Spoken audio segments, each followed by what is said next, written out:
நம்ம வந்து எடுத்துகிட்டு போயிட்டே இருக்கணும். துக்கமும் நம்ம பட வேணாம், சந்தோஷமும் பட வேணாம், சமநிலையில் இருப்போம். எதுவும் இல்லாத டிஸ்டர்ப் இல்லாத ஒரு நிலை. அது என்ன மனம் தான் நமக்கு வந்து பக்குவப்படணும். மனம் வந்து ஒரு விஷயத்துல போய் அது ஆழ்ந்து அதை சிந்திக்கிறதுனால தான் நமக்கு துன்பம் நிறையா வருது. அது வந்து இப்போ அப்படியே பட்டும் படாமல் நம்ம இருந்தோம்னா அதை பற்றி நமக்கு பாதிக்காது. எல்லாத்துக்குமே காரணம் மனம். மனம் இல்லைன்னா எதுவுமே இல்லை. இப்போ தூங்குற சமயத்தில் உங்களுக்கு உடம்புல அடிபட்டு வலிக்கும். முடிச்சிருக்கும்போது தூங்கும்போது அது வலிக்காது. புண்ணு இருக்குதுன்னு உங்களுக்கு எண்ணம் இருக்காது. புரியுதுங்களா? நமக்கு எங்கே மனம் வருதோ, எங்கே எண்ணம் வருதோ அங்கே நமக்கு வலி வரும். எல்லாம் தெரியுது. தூங்குற சமயத்தில் எதுவும் தெரியல.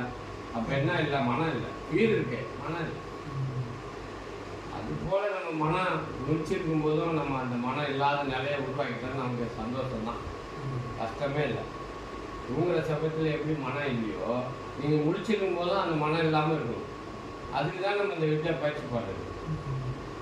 சரிங்களா? இது பண்ணும்போது அதான் பட்டினத்தார் சொல்கிறார், தூங்காமல் தூங்கி சுகம் வருவது எக்காலம். தூங்காமல் தூங்கணும் ஆனால் தூங்க இருக்கக்கூடாது. அது ஒரு விசார நிலை, விழிப்பு நிலை. அதுதான். புரியுதுங்களா? நம்ம தூக்கத்தில் நடக்கிறது நமக்கு எதுவும் தெரியாது. அப்போ உஷாருன்னு தான் அர்த்தம். இப்போ நமக்கு நம்ம முடிச்சிருக்கிறோம், சரி இப்போவாது உஷாராக இருக்கிறோமா அப்படின்னா இப்போவும் உஷாராக இல்லை. அடுத்து என்ன நடக்கும் நமக்கு தெரியுமா? அப்போ தெரியாது. அப்போ நம்ம உஷார் இல்லைண்டா. உஷார் அப்படிங்கிறது தன் உணர்வு இல்லாத நிலை பேர் தான் உஷார் இல்லைன்னு அர்த்தம். அந்த நிலையை உணராதான் உஷார் இல்லை. உஷார் இல்லாதான் நம்ம சாப்பிட்றோம். நீங்கள் உஷாராக இருந்தால் உயிரை விடுவீங்களா?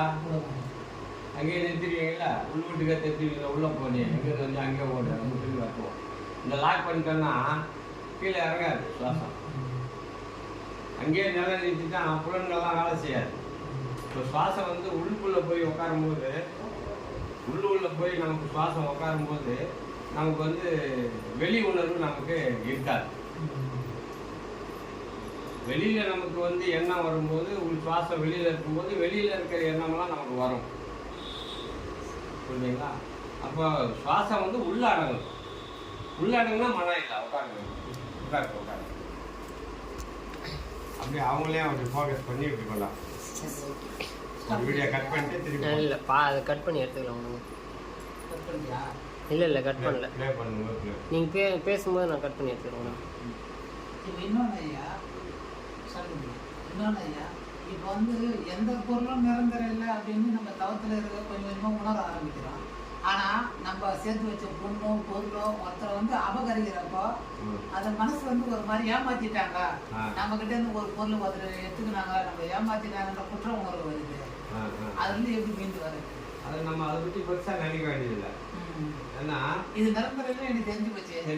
ஏற்றுக்கிற பொருள் ஒருத்தர் ஏமாத்திட்டாங்கல்ல, நீங்கள் அவங்க பரவாயில்ல எடுத்துகிட்டு போட்டோம் அப்படின்னு நினச்சி நீங்கள் மனசார விட்டு விடுங்களா, அதை விட பெஸ்ட்டாக உங்களுக்கு ஒன்று கிடைக்கும். எப்போ நம்ம வந்து ஒன்று, ஏன்னா எதை நீங்கள் கொண்டு வந்தாயோ அது இங்கேருந்தே எடுக்கப்பட்டது. நம்ம வரும்போது எதுவும் கொண்டு வரல. உங்களுக்கு ஏதோ ஒன்று கிடச்சிருக்குன்னா அது இங்கேருந்து தான் கிடச்சிது, அது இங்கேயே போச்சு. நீங்கள் எவ்வளோ கஷ்டப்பட்டு சம்பாதிப்பீங்க, நீங்கள் போகும்போது எதுவும் எடுத்துகிட்டு போக முடியாது இல்லையா? அப்போ ஸோ இது வந்து யாருக்கோ ஒருத்தவங்களுக்கு யூஸ் ஆகட்டுமே, நம்மளால் அவங்க பயன்படுத்துமே நீங்கள் நினச்சிங்கன்னா அது மாதிரி பயனுள்ள பொருள் நிறைய கிடைக்கும். அது அந்த நமக்கு அந்த பக்குவம் நமக்கு வரணும். அதுதான் நான் நீங்கள் சொன்னேன்ல, நம்ம இப்போ ஒரு குழந்தைக்கு, நம்மளுடைய குழந்தைக்கு ஒரு பிஸ்கட் பாக்கெட் வாங்கி தரணும்னு நினைக்கிறோம் இல்லையா? அது அழுகுதோ தொந்தரவு பண்ணுதோ அதெல்லாம் நினைக்கிறோம். அதே மாதிரி நம்ம பார்த்துன்னு இருக்கும்போது ஒரு குழந்தை வந்து அழுவோம், அப்பா அம்மா கிட்ட ஏதாவது கேட்டு அழுவோம். அப்போ நமக்கு மனம் வந்து அதுக்கு டக்குன்னு வாங்கி தரணும்னு தோணுமா? தோணாது. காரணம் என்ன? அது வந்து ஒரு பற்று. இது நம்ம குழந்தை, நம்ம மட்டும்தான் வாங்கி தரணும். இன்னொரு குழந்தை அழுதுன்னா அதுவும் ஒரு குழந்தை தான், டக்குன்னு நம்ம வாங்கி கொடுத்துடணும். யோசனை பண்ணக்கூடாது. அது வேற ஒரு குழந்தை நம்ம நினைக்கக்கூடாது. அது ஒரு குழந்தை, அவ்வளோதான். அது டக்குன்னு நம்ம வாங்கி தரணும். இதுதான் ஒரு நல்ல மனப்பக்குவம். அப்படி இருக்கும்போது நமக்கு துன்பம் இல்லை. நம்ம சுயநலமாக எது சிந்திச்சாலும் அது துன்பத்தில் கொண்டு போய் விடும்.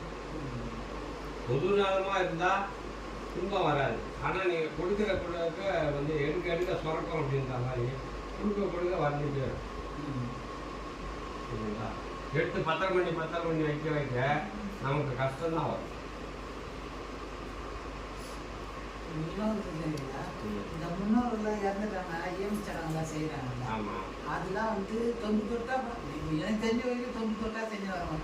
எனக்கு